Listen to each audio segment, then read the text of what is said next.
Hi there, everyone. Are we on? Yes, I think we are. My name's Rafael Epstein from ABC Radio. Thank you, all of you, for coming. I want to thank the Wheeler Centre as well, Alan and Unwin, for inviting both me and Sami Shah. This is the book, I'm Migrant, which I highly recommend, and I reckon we should give Sami a round of applause. Because he's, for a young man, he's actually done some amazing, incredible things. Sami, thanks for coming along. Thank you for having me. Any excuse to come to Melbourne? Yeah, good. Yeah. Well, it's nicer than being an hour and a half's drive out of Perth, I assume, for Everything now. is. No, surely there's nice things there. Look, I want to start with the toughest, most brutal part of your story, of course, if I can, which is the bombing of Benazir Bhutto's convoy. Mm-hmm. Why don't you set that up for me, though? Tell people what you're doing, what your job is at the time, and then, how you end up heading down there. Does everyone know who Benazir Bhutto is, or was, rather? So she'd been in exile for 8 years up until this point. This would be 2008, I think. And she'd been in exile because Pervez Musharraf had come in as the dictator general president of Pakistan. And it was self-imposed exile. So after 8 years, when it seemed very likely that Musharraf's government would fall, she decided to come back and try running in the elections again. And she has a huge, popular following in Pakistan. She does to this day, even though she died several years ago now. And I was working as a news producer at the time for a TV channel in the country. And news producer's job is basically you're behind a control panel in the newsroom. You don't have to go out into the field and interact with other human beings. It's great because you just have computers and screens, and that's how I'm happiest. And but unfortunately, they needed every hand on deck when Benazir Bhutto was arriving, because there was over 1 million people in the streets there to greet her.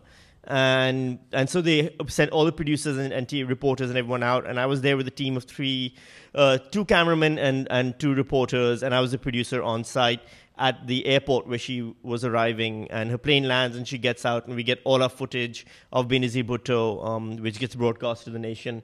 And then the convoy passes us, and we figure, all right, we're good now. Let's relocate to another place. And so that's when we started packing up and moving to another location while Benazir Bhutto had gone a few miles ahead, basically. Tell us about the explosion. What happened was that we packed up our things and we left to go to the other location when I got the phone call from my news producer, Azhar Abbas, who's the news director in Pakistan for our channel. And he called and said, look, there's been an explosion, get back there. And so the van we were in made a U-turn and rushed back to where Benazir Bhutto was. We got there, I think, 8 minutes after the second explosion. What happened was she was on a bulletproof truck that had been converted into a caravan almost. And she'd been on the rooftop and waving to people. And then she went down inside the bulletproof truck to, relax and recover for a while. When the first suicide bomber attacked the truck and blew up just outside it. The truck was damaged, but she survived. She was hurried into an escape car, and that sped away. And that's when the second suicide bomber also attacked, and someone threw themselves into a police van and blew up the police van, basically. And the way they do it is they wear the jackets with ball bearings in them, and it's packed tight with ball bearings so that when the explosion happens, the ball bearings fly in every direction to maximize casualties. So when we got to the site, there'd been around 160, 170 people had just been killed on location in a very tightly packed area. And that's the site that confronted me when I got out of the van with the cameraman and saw the dead bodies and the human remains, if you will. And that really vivid scene where you see, excuse me, I'm going to get a little bit grisly, but this is an important part of his story. I think you see that the man, he's dead, but his lungs are actually... Yeah, that's the only thing I remembered for the longest time. Yeah. I did the Australian Story 2 years ago when I came to Australia. I was interviewed by Australian Story, and the producer of the Australian Story, this wonderful lady named Belinda, she kept asking me, she's like, so describe the scene that you saw. And I kept saying, I don't remember anything, I don't remember anything, I don't remember anything. And she kept saying, are you sure you don't? Because you're saying that a lot. And that's when I realized, oh yeah, I've been saying that for like 5 years now, that I don't remember anything when I clearly do remember things and I'm not letting myself remember it. That's actually the first time I had that realization, which was a strange experience. And the one thing I do remember the most was I saw a man's lungs on fire, where the chest had been blown open and the lungs were visible, and they were baking hot like coals. And that was the one thing that to this day I can visualize. The rest of it's mostly a blur, but I definitely can see those. I'm interested in what's going on in your mind and for an entire nation actually that encounters a horrific level of violence, because there's a few incidents in the book.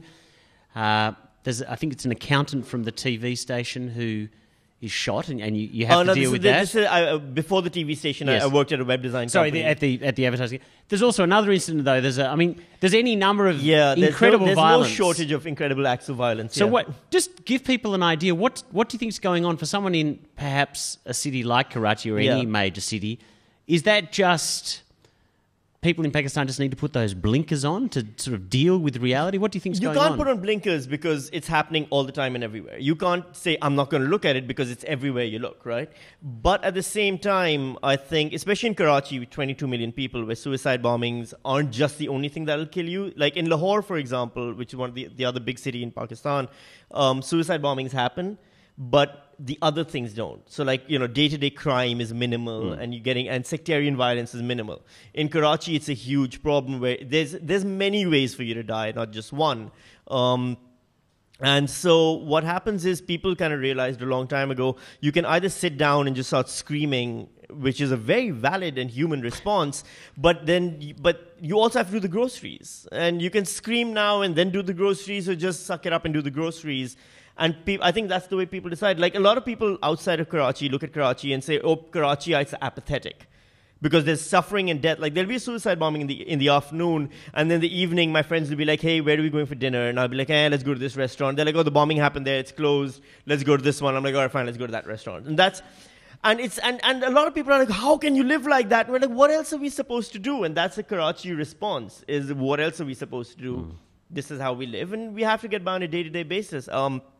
I remember when the Iraq War had first started in like 2003, and right after America's very successful invasion that we're all reaping the awards and bounties of now, there was that time where like Baghdad was just suicide bombings constantly. And Karachi at the time was still in its happy, glorious phase that we briefly enjoyed for like 2 minutes. And I remember turning to like a friend and having this discussion saying, I don't understand how people in Baghdad live. They've got suicide bombings every day. What do you do? Do they not go to work? Like, do you just stay at home then? And then a few years later, I had the answer, which is, you just continue going to work. And if the bombing happened there, you take this route to the office and then you come home and that's how you get by. I'm actually astounded by your capacity for work, because you appear to be doing 2, 3, 4 jobs at once. Right. And to go back to the really brutal bombing and the very solid memory you have of the man's lungs on fire, I think 4 or 5 days after that, you do a big show, a big bit of comedy, and you call it the most honest show I've ever done. Why was it so honest? I can't do just one job. Like for me, my attention span doesn't allow that. So I need to do 2, 3 things at the same time. And I'd been doing stand-up comedy on the side for 2 years up until that point, while working as a journalist as well. And the thing that happened with that show was, it's a thing that we're all used to. Like any performer in Karachi, if you're a musician or you're doing theatre production or something, you know that until the show starts, there's no guarantee the show is going to start, because there'll be a suicide bombing, or there'll be a riot, or there'll be some drive-by shooting, or someone will get held up right outside the theatre and the thing will have to be shifted to the next week, and ticket refunds are a standard process, and everyone knows what to do because it happens all the time. And I'd already had 3 shows at this point, which had to be delayed several times in the last few years. And so then this show started. I had a show a week, 5 days after the bombing, and it was due to start 5 days after the bombing. It was a big stand-up comedy show. Like tickets had been sold to hundreds of people, and it was going to be my new comedy hour that I was going to debut. And I'm standing there in the remains of the bombing, and I just got really angry, where I was like, I'm tired of delaying things. I'm tired of pushing my life around because this terrorism keeps intruding upon it. I'm not going to let that happen anymore. And I got really angry, and I said, I'm going to do the show anyway. And for a second, I was like, people might think I'm being callous, but I was like, I don't care. If they think I'm being callous, they won't come, and that's fair enough to them. But I'm not giving up on my comedy anymore. And so I went ahead and I did the show, and everyone turned up. The audience packed out. And the laugh was a weird laugh. I read this thing once about New York post 9/11, where for the first week no one was doing anything, and then like slowly comedy shows started coming back, and stand-up comedians would get up, and they said that the laugh that you'd get wasn't like a standard laugh that you hear where you say something funny and people laugh. It was more like like it was like a desperate release of energy where it's like, I need to get this out so I can feel better about life. And that's the laugh that I got that night from everyone for the first 5 minutes. And I realized that I was actually doing something where we were all connecting on a level more than just, here's a joke, now you laugh. It was more of the, we're still alive, we're not going to let this bother us anymore. And I think that affected the way I see stand-up comedy, the way I do comedy, because up until then it was all like Seinfeldian observation, like, what's the deal with socks? But like now, after that, it became more political and angry and less commercially successful, I think. Yeah. Okay. Look, I want to get to your not commercially successful News Weekly satire show as well. Speaking of not commercially successful. But look, before I get onto that, I loved the little story in the book about a Pakistani actor, Moin Akhtar, who you saw when you were very, very young, and how much that affected you. Why don't you tell us about Moin that? Akhtar, there's a reporter who asked me about comedy recently in Australia. I was being interviewed for a newspaper, and she said, what did you do in Pakistan? And I said, I was a comedian there. And she said, I didn't realize there was comedy in Pakistan. And I had to explain. I was like, you understand, laughter isn't a Western construct. You guys didn't come up with that. And people are always amazed when I tell them that comedy has a rich history in Pakistan. I have an Indian friend who once told me, he's like, in India we say, India got the music and Bollywood, and Pakistan got the comedy. Because Pakistani comedians are renowned for their dark sense of humor, their extremely wicked sensibility. And Moin Akhtar was one of the highlights of that. He was this incredible impressionist who could do any politician, any gender stereotype, any racial stereotype, anything, but wickedly clever and extremely subversive. And that was my introduction to comedy. I was at a family wedding, and comedians always end up having to, because comedy itself pays nothing, so we do crappy corporate gigs and things like that to make the money. And he'd clearly been doing that because he was at a family wedding performing to people who just finished eating bowls of biryani. And he's on stage doing this joke. If I remember the joke correctly, it was basically how he tells a story as a musician. He's pretending to be a musician who's done an amazing song, and the audience keeps calling for an encore. And as the encores go on, the song stops being amazing, and it's just him weeping, begging for them to stop, and they're just going encore, encore, and just driving this musician to ruin because he can't stop singing. And the audience is in laughter, is in splits, and I was sitting in the front row, and I kept going, no more, you can stop. I got really worried for him. I was 6 years old. I was really worried about his safety. This poor guy is going to die if he keeps singing the song. And he kind of winked at me, and he's like, it's okay. This is what I do. Relax. It's fun for everyone. And that's when I realized, oh my God, comedy is such a powerful thing. And I think that's the first interaction I had with comedy where it kind of made me realize why I wanted to do it so much. Before I get onto your TV show that sounds a bit like a one-man band, sort of John Oliver or Jon Stewart show, you're clearly, I think you're very happy being both a comedian and a writer now, but you're clearly a real news junkie. Oh, yeah. And you're quite good at describing us as self-confessed and someone who, I'm a news junkie. I've just managed to turn that into my job. You're really good at describing just that incredible, feverish working pace, and you're being a news junkie in a country that has no end of bad news. Yep. Just give people a bit of a description, because you're there when one of the TV news channels gets set up. Mm-hmm. What was that like being part of? Because that was a real explosion of the media in Pakistan. Explosion is a terrible word to use in this case, but it is accurate. Look, we've got. I'm a news junkie. Everyone in Pakistan is a news junkie, by the way. My parents don't watch movies or sitcoms or anything. They just watch the news. In Australia, when something bad happens, the breaking news alert runs. In Pakistan, that breaking news alert doesn't go off. And I'm not even exaggerating. There's channels where 24 hours breaking news, breaking news, breaking news. When the alert goes off, means something's gone wrong because clearly the channel has been taken off the air. That's. And so, I was hired to join a group of people who were setting up a news channel in Pakistan in 2005.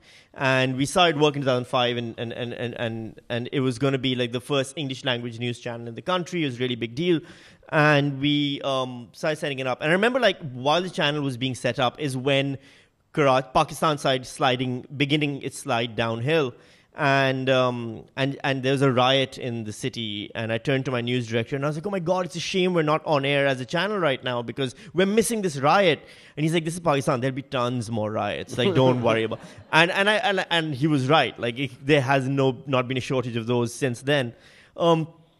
I think the thing with me and news is my fascination with it is that it's information. And I can't not have many streams of information coming at me at the same time. And the news bulletin is the perfect encapsulation of that, right? And in a half-hour news bulletin, you got world politics, local politics, entertainment news, weather, science, any breaking news there, anything like that. You get multiple genres of information assaulting you simultaneously. You absorb them all, and the ones that are more interesting or less interesting rise and fall accordingly. I think it's a fascinating way of tracking human development and civilization, and I can't get enough of it ever. Even in Australia, the first thing I did when I landed here was start watching the news because I knew that's how you learn about a country. Yeah, definitely. Yeah. Tell me a bit about your news satire show that seemed to consume an incredible amount of effort. So News Weekly, it's spelled Weakly. That was my big pun. Nobody got it. Much like the book title over here, I, Migrant, no one got that one either. It was basically the channel kept asking me that we want you to do a news satire comedy show because they knew I liked doing comedy. And for the first 2 years, I refused to because I figured let them establish themselves as a news channel before we start making fun of the news. So once I felt we'd done that enough, then I decided to do the show. I'm a control freak in that it's not that I don't trust other people. I just think other people can't do it as well as I can. And so I started doing, basically the way I did it, I structured it was a weekly news analysis and satire show, which was hosted, written, directed, edited, produced, and animated by me. The only thing I didn't do was the camera work because I couldn't remotely control the cameras. I did try though, several times. And it was the happiest I've ever been. I'd put the entire thing on air every Monday. I'd start working on Tuesdays, work all the way through to Sundays, shoot on Saturdays, shoot it on Saturday, edit it on Sunday, put it on air on Monday, and then begin the whole thing again. I got to do 27 episodes. And in those 27 episodes, I think I managed to piss off a lot of politicians, a lot of religious figures, half my newsroom, and yeah, it was definitely the happiest I've been in a very long time getting to do that. But I made two big mistakes. One was I made fun of the news director's cousin. Not news director, the owner of the channel, the people who put the money up. Their relative was a ambassador, and I made fun of him in the news, and that didn't go over very well. And never bite the hand that feeds you. And then the other thing I did was I started focusing on international news as much as local news, and people weren't caring about that as much. And so, but it was fascinating to me, and so yeah, that kind of killed the show basically. I want to get on a bit, I guess, to the way that you ended up in Australia. I think you're writing, so if we fast forward a little bit, you have a daughter. Right. And you start writing columns, and you attract the derision of being called a liberal fascist. Yeah, that's a Pakistani thing. Yes. Liberal, I got very confused when I came to Australia, because liberal in Australia means conservative. But so I didn't realize in the rest of the I think in the rest of the world liberal means leftist, right? Liberal leftist, right? Anyway, but that was the thing in Pakistan. I started writing news columns because I needed to keep doing something to do with the news and politics and all that. So I started writing satirical editorial columns for the local newspaper, and my columns reflected my point of view, which is fairly leftist. I'm just slightly very left of the Greens in Australia, I think is how you'd find me. And I started writing these columns, and they were very big on how Pakistan should be more secular instead of religious, and how religious parties are ruining the country, and all those things. And the biggest crime in Pakistan right now is being a leftist, because you get called a liberal fascist. Which in and of itself doesn't make any sense, and it kind of reflects the fact that conservative people are generally not very bright, because even their insults are terrible. And what it means is basically that, you're someone who wants the world to be very liberal in its outlook, and you want everyone to be liberal, so you must be a fascist, which reflects no understanding of liberalism or fascism. And they kept calling me that. And unfortunately, a lot of people who get called that also then get death threats and such. One of the other columnists who worked for the same newspaper, Raza Rumi, he was also a renowned liberal fascist, and then they tried to shoot him a few months ago, and now he's in hiding in America, I think. And so, yeah, it's one of those things where it's not a good thing to be called that, because the end results are fairly violent. And give us a bit of an idea about why Australia. I mean, there's a great section in the book where you have an incredibly rich experience in America, but your wife studies here. Mm-hmm. How did you finally make the leap from Pakistan to Australia? We looked around, basically. We would have stayed in Pakistan if it hadn't been for my daughter being born, basically. That's the one thing, we really... sometimes it gets tough. Being an immigrant is difficult, and living in Northam is very difficult. And sometimes it gets tough, and my wife says, this is your fault, we came here. And I'm like, well, no, technically we both agreed to come here because of my daughter. Just because I did the paperwork doesn't... Anyway. But the way it happens is that I had my daughter, and I looked around, I was like, I don't want her growing up in Pakistan. I want her to grow up in a country where she has more rights, and her life is safer. And we started looking around at the different options, and America doesn't really encourage immigration as such. In fact, I think the only way to get into America right now is if you run across the border from Mexico. Canada had kind of clamped down heavily on immigrants recently. A lot, and the economy was terrible. My friends who moved there, really rich friends, all of them are broke because none of them can get jobs. It's been 3 years there. Australia, my wife had been here in 2006, and she'd been working. She did her master's degree from Melbourne, and I visited her in 2006 and spent a week with her, 2 weeks with her in Melbourne, and we fell in love with the city. And you almost got to Sydney.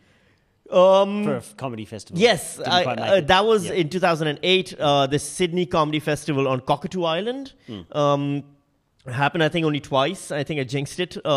They called me the first year and they said, we want you to come, and we've sold tickets, and it's going to be amazing and fantastic. And I got really excited. I was like, I'll get to go to Australia and it'll be amazing. And then my visa got rejected at the last second.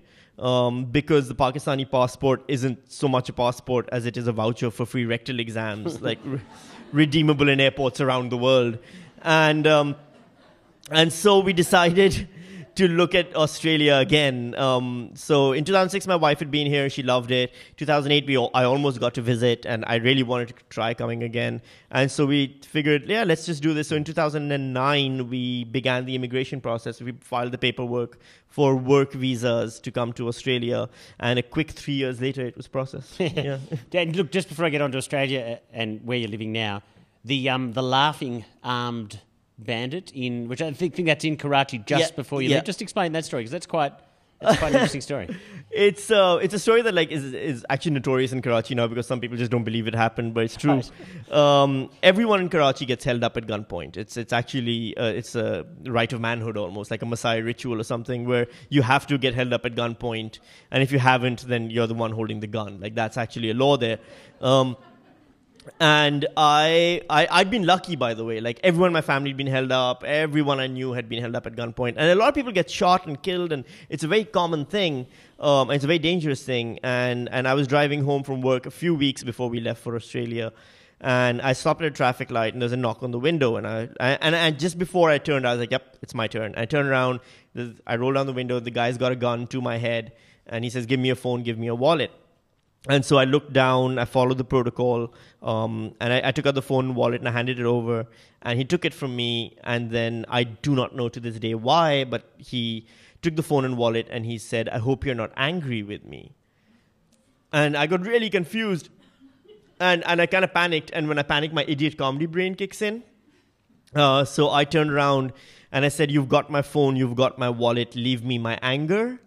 And it was a really strange thing because he started laughing. And then because he started laughing, I started laughing. And he's got a gun to my head this entire time, by the way. It's right here, we're both laughing. And then he stopped laughing, and so because he stopped laughing, I stopped laughing. And then he gave me the phone and wallet back. And I couldn't understand. I got really confused. I was like, I don't know what's happening. And I swear to God, he turned around and he like, I even remember like he caressed the side of my face. And he said, "I have to do this. This is what I do. I'm a thief. But if I don't do it, I get killed. But you're a good guy, and I'm not going to do this to a good guy." And I have a theory about what happened there is that this is what he does. But it's always, the interaction is always thief-victim. But because I made a joke and we both laughed, it broke the facade for 5 seconds. And I think it stopped being thief-victim. It became just two guys laughing at a joke. And he couldn't bring himself to do that to another human being. It's only something he could do while the facade was up. And I believe comedy does that. I think it breaks the facade, which is why I think it's important. But I actually believe it saved my life that time, yeah. And it's kind of provided a bit of an entree for you into Australian society, hasn't it? I'm interested in your life.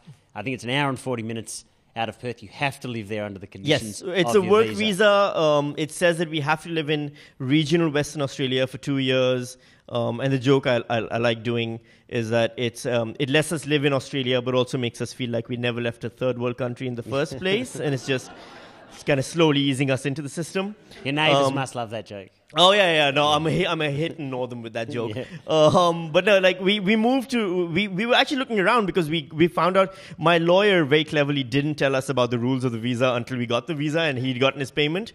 Because we thought we'll just fly straight to Melbourne and settle in, but it turns out regional Western Australia.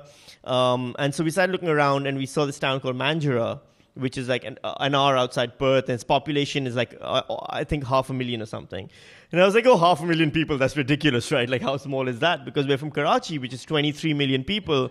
Like, I don't understand Australia. Like when I first came here, Australia's population is 22 million people, right? So I think it's less than Karachi. Like, when people say, fuck off, we're full, I thought you were being sarcastic for the longest time.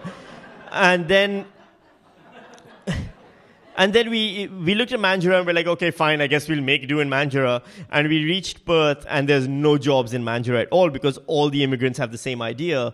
And so we ended up taking the first place that offered my wife, because she was the primary on the visa, it offered her a job, was Northam, which is a small town of 7,000 people, an hour and 40 minutes outside Perth. It's a small farming community, basically.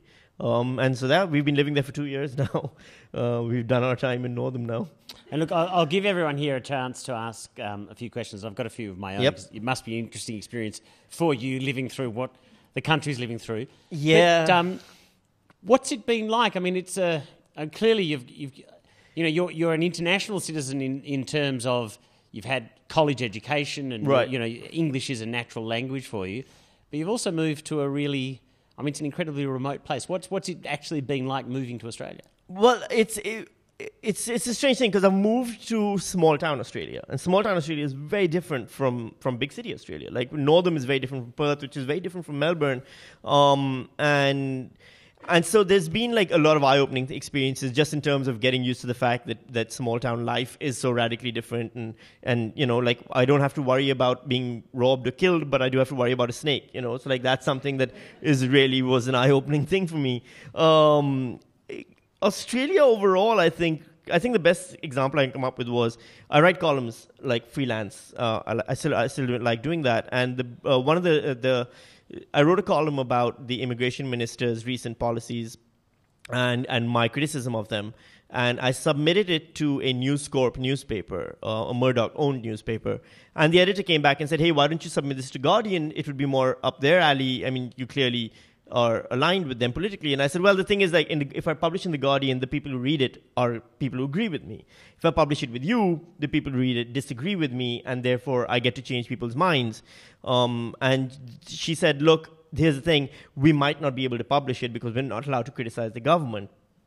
And I had to then write a long, impassioned plea saying that, look, if you want to pretend, I understand that this is the way you are, but if you want to pretend that you are unbiased, because that's an impression you want to create, publish my article because it'll make you look unbiased. And like this whole thing I had to pull just to get them to print my article. Which they did, though, to their credit. Right. But I don't understand it. Why is it so polarized? I don't understand any of that. In Pakistan, I could write my articles in a liberal newspaper or a conservative newspaper, leftist or rightist. It doesn't matter because they're newspapers. Their job is to report the news. Over here, where your economy is amazing, despite what every politicians tell you, because they're not economists, so what the hell do they know? And you have no problems. It's an amazing country. It really is an amazing country. Everything's fine. Why is it so polarized? Why does everyone hate each other? Why is it the left can only go there and the right can only go there? And I know where polarization leads because I've seen it in Pakistan, and that's the end result. And I don't understand why that's a path that you're so aggressively chasing after when the average person isn't like that. I do comedy in comedy clubs. Half the people in my crowd are liberal, half of them are Labour, and like the extra half are Greens. My math is as bad as anyone else's, but I should work on the budget. But they all also cross. The Greens guy is just as racist as the Liberal guy, and the Liberal guy is just as green about some issues as the Greens guy. That's what human beings are like. So the polarization makes no sense to me, and I don't understand why Australia is doing this silly thing to itself right now. It completely befuddles me. Yeah. Okay. Look, I do want to open up the to questions, and I'm sure if you don't ask questions about what's going on at the moment, I will. But before we get on to questions, I love reading. I actually need to tell you a little story.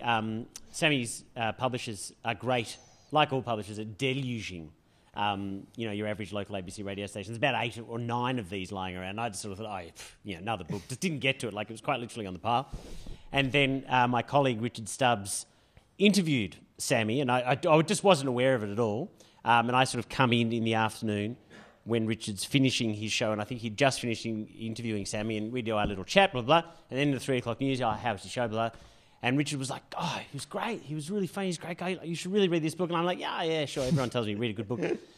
Then I got approached, listen, do you want to have a chat to Sami at the Wheeler Centre? I'm like, yeah, sure, yeah, great. God, got to read the book. Finally got onto it. Couldn't put it down. So just to let you know, people thrust books into my hands all the time, telling me I should read them, and I go, yeah. I finally actually opened it up. It's fantastic. He's a really interesting person, and he's a wonderful writer. Thank you. So that is, this event quite literally fell into my lap. So reading the book was not something I was obliged to do in any way, and it's great. So I recommend it to you. But I'm sure you've got your own questions. Just stick up your hand, and please do wait for the microphone. We've got a lady in the front here. Yeah, go for it. I live in country Australia. Oh, really? Oh, yep. Victoria or? South Australia. Okay. So I'm still there.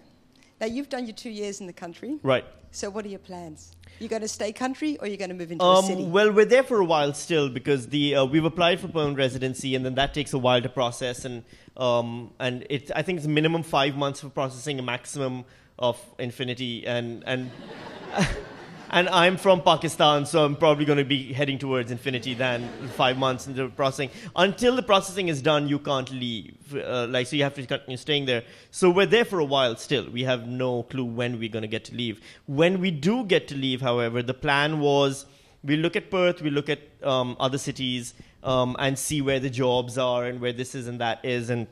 And I've been to Sydney for like 2-3 days. I've been to Adelaide. I've been to Brisbane. And then we came here. My wife is here as well, and my daughter. And we landed 2 days ago in Melbourne. It's the first time in Melbourne properly since we've come to Australia. And we're like, we're not going anywhere else. Melbourne's where we're going. So, yeah, it's fantastic. It's such a great city. It's silly of us to think otherwise. Yeah. Anybody else? I'll ask you. Yes. Oh, there you go. What do you miss? The adrenaline rush of waking up in the morning and knowing you're still alive. I miss the food. Like Karachi has it's one of the last undiscovered places for food. Like Anthony Bourdain does that show on CNN where he goes to crazy places and discovers food no one else is eating because it's in these violent hotspots. And he's been everywhere. He hasn't been to Pakistan. And it's a shame because Pakistani food is very different from Indian food in that it's better.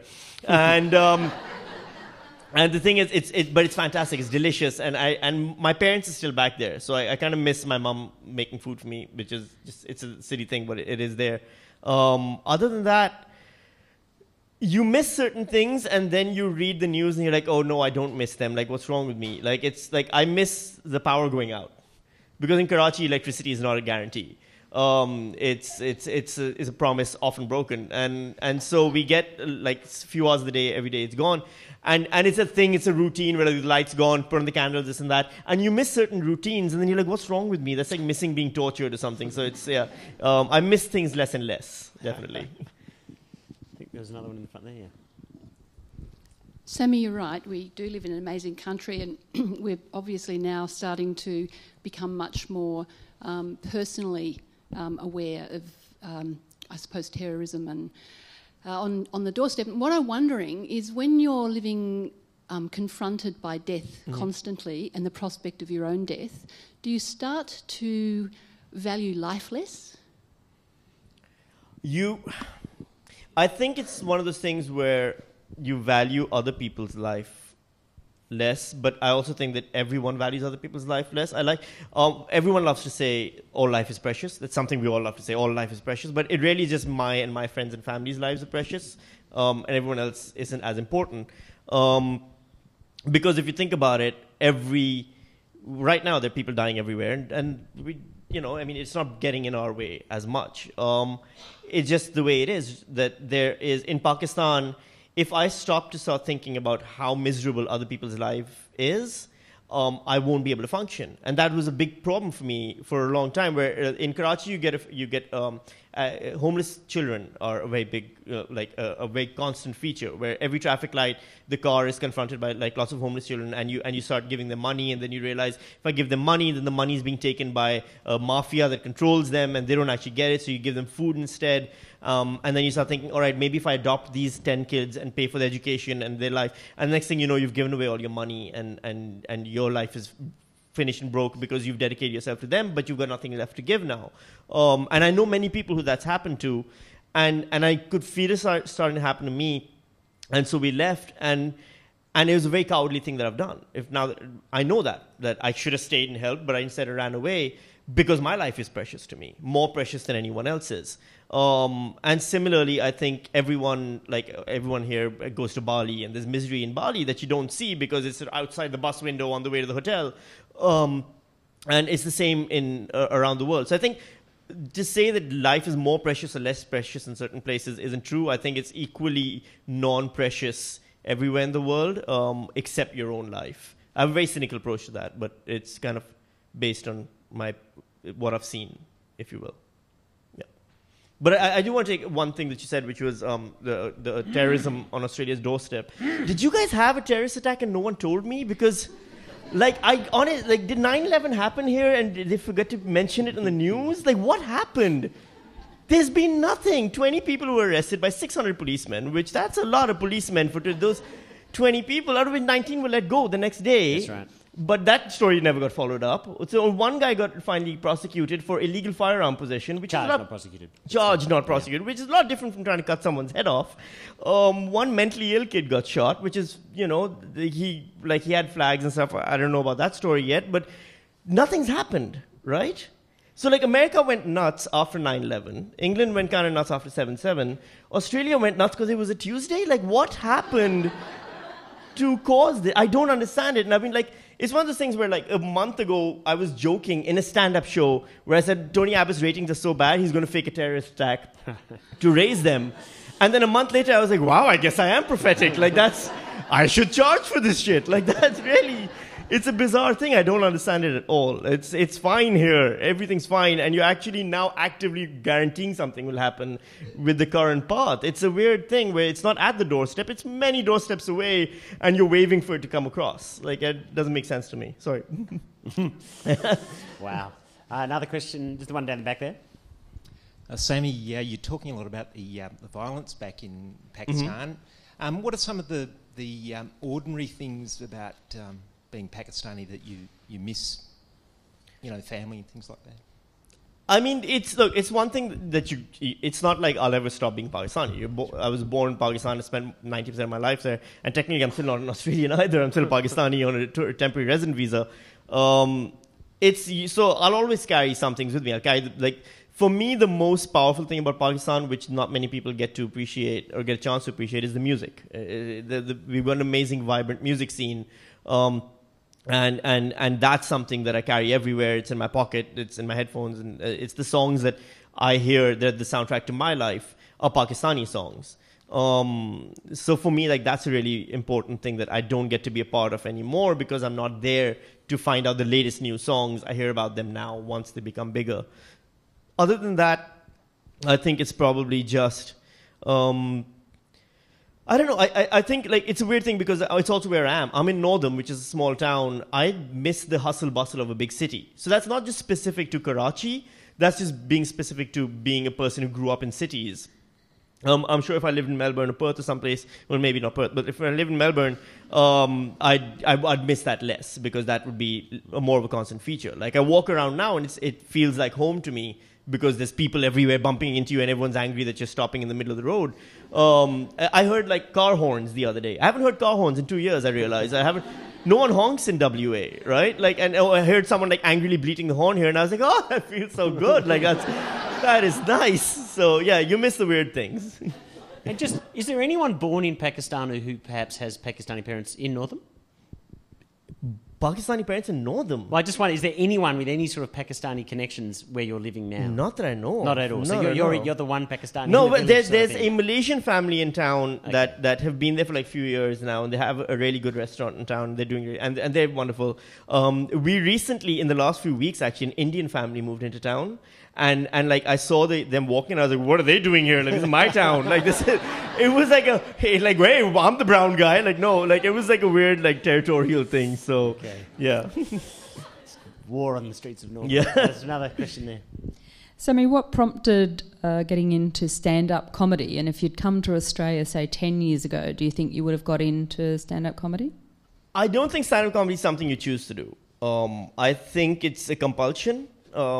Because the people I've seen who do stand-up comedy, now that I'm in Australia as well, I know many other comedians, they're all from all backgrounds. They're a variety of people with different lives and such. And I think it's just something that there's certain people who have that blend of narcissism and self-doubt and deep-seated insecurities and a need for like public appreciation. Like, this is more comfortable for me than a one-on-one conversation, you know, because I'm happier with an audience, and that's any stand-up comedian is only happy in certain environments. So I don't think it's a compulsion. I think I don't think it was a choice. I think it's something I would have done regardless of where I was. Absolutely. You talk about the polarization of political views. Do you reckon comedy helps center everyone's view, just because, I don't know, it shows the absurdity of both sides of being so fundamentalist, like either way sort of things, like by being so liberal or so left or so right? Well, so comedy just... A lot of comedians, most comedians are actually tend to be leftist. That's just a general thing. I was doing a thing for ABC Radio in Perth for a while where on drive time I'd make fun of just the local stories on a weekly basis. There's like a 10-minute segment, and I'd just round up the local stories and do jokes about them. And they, after the government changed after the last election, they called me up and they said, "Hey, we're not allowed to do your show anymore unless we get a conservative comedian to balance you off. Is there a conservative comedian?" Andrew Bolt was the only one I could think of. But I actually don't think that there's a thing as a conservative comedian. Because comedians generally tend to be leftist. It's just a thing. I don't know why, but it is. And so you're not going to get balance. Like, if you're looking at comedy for balance, you're not going to find it, because comedians tend to just make fun of the things they know of to make fun of. Now, for example, I'm very leftist. So for me, even the Labour Party is conservative, right? So like, if someone comes at me and says, you only make fun of the Liberals, that's not true, because I make fun of the Labour Party as well. I was doing jokes about them when they were in power, and now I'm doing jokes about Liberals because they're in power. And so that's how it is. But at the same time, for me to deny the fact that I have a leftist bias, that if you say climate change isn't happening, I will make fun of you. Like, I can't say that, to be honest. And I don't think most comedians can say that. One more question, I think. Second turn, sorry. Go for it, second bite of the apple. I think it's a question. Mm-hmm. We live in a country where things are pretty easy. We don't have to work really hard to get by. And I often wonder, when people are always confronted with maybe their own mortality, do you have more sense of your... is life got more meaning? I think a lot of people are depressed, really. You know, we have an easy life, and a lot of people seem to be like, oh, well, you know, they don't seem to have sort of... Do you understand what I'm asking? I get what you're asking. I think when life's pressured, right, like you're talking about, do people stop thinking about themselves and just get on with it and somehow enjoy life more? I think it's yes, you party harder. But I genuinely mean that not just in the going to parties, but in the philosophical sense of party harder, where like in Karachi, like when journalists come to Pakistan, they're always they'll cover the thing like there's a bomb blast in the morning and people are dancing at night, and the people who are dancing at night are clearly callous and cruel, whereas they're dancing against the darkness almost. But at the same time, I think that's what we're aspiring towards. When you're in a place where things are bad and everyone's life is at risk constantly, what you're aspiring towards is to be a place where nothing's bad and everyone's life is happy and constant and pleasant. To not worry about your personal safety on an hourly basis is a luxury and a comfort that is worth aspiring towards. So I would I give up that really crazy party attitude where it's basically I must be happy because otherwise I'll die tomorrow? Would I give it up for more of a pleasant, modulated ennui? Then yes, I definitely would, because I think this one is too extreme and results in extremes of emotion, whereas this one's more balanced. And it's something that is you can take for granted. I want to be able to take safety for granted. That's what I enjoy now. I'm so paranoid still. I've got a webcam set up in my home in Northam, which beams to my phone, because I'm paranoid about break-ins, because I'm still from Karachi. You leave your house and someone's going to break into your house. So I can check on my house still. But no one else in Northam does that because they're not idiots. They know no one's going to break in. So I want to be able to do that. I want to be able to... It's okay, no one's going to break in. Okay. Thank you all for your questions. Sami will be at the back if you want to grab a copy of the book, and you can ask him another question, get him to sign a copy of the book. I'd like to thank the Wheeler Centre for inviting Sami and I. I'd like to thank Alan and Unwin, the people who published the book, and there's quite a few people here at the Wheeler Centre as well who helped put the whole event together. So as we applaud, let's remember them, and thanks, Sami, for coming along. Thank you.